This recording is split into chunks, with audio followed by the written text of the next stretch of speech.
Extend your arms forward, spider-like position. So that's during the whistle. Then hands together, getting right over left or left over right. Then thumbs together.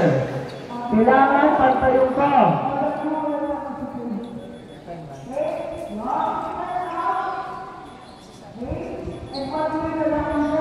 Eyes in front. Alright, so when you hear the long whistle, kailangan mapupusit kayo sa kanyang position. Alright, stand up. Ready?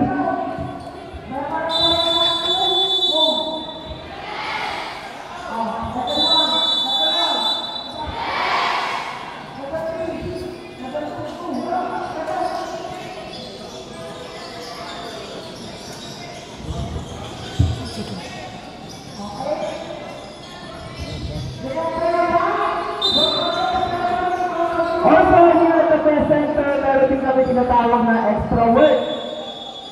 So, extra work, binibigyan sa inyo extra work kapag meron kayong hindi nagawa ng instruction ni Coach. Alright? So, extra work for level 1, we have the jumping jack. For higher levels, for level 2, pataas, push up. Or sometimes, burpee. My pendulum. Alright? So, pwede sa coach naman, nabibigyan sa inyo ng extra work. Pwede jumping jack or push up. Alright? Next. This is call number 1. Alright? Tandaan niyo call number niyo ha. Call number 1. Call number 2. Call number 3. Then call number 4. This call. Call number 5. Call number 6 for level 3. Then call number 7 for adult volleyball. So we have 7 calls. Okay? Now, practicing natin kung gaano ba kayo ka-attentive in hearing the long whistle. Alright? So, I want you to spread out. Go! Pag narinig yung whistle, position is in the shot, then follow the instructions.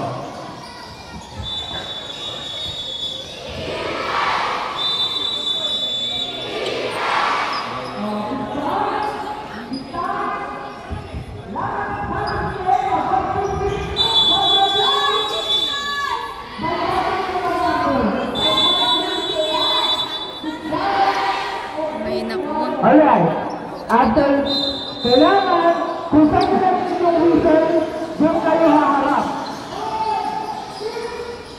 Alright? Kung saan na natin yung whistle, doon kayo haharap.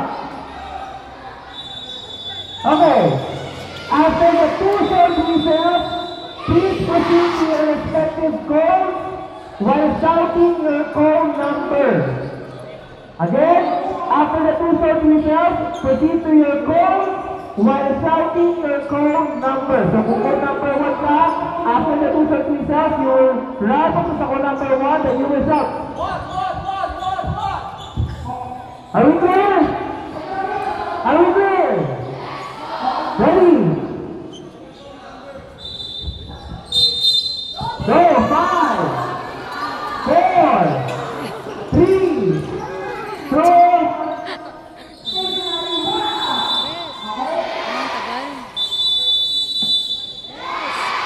alright, very good.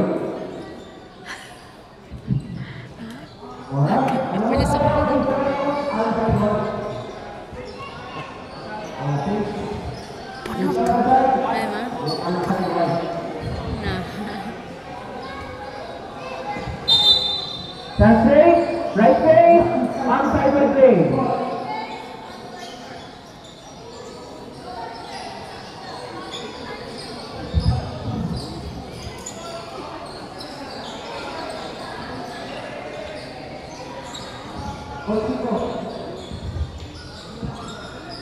Arms down, face cross.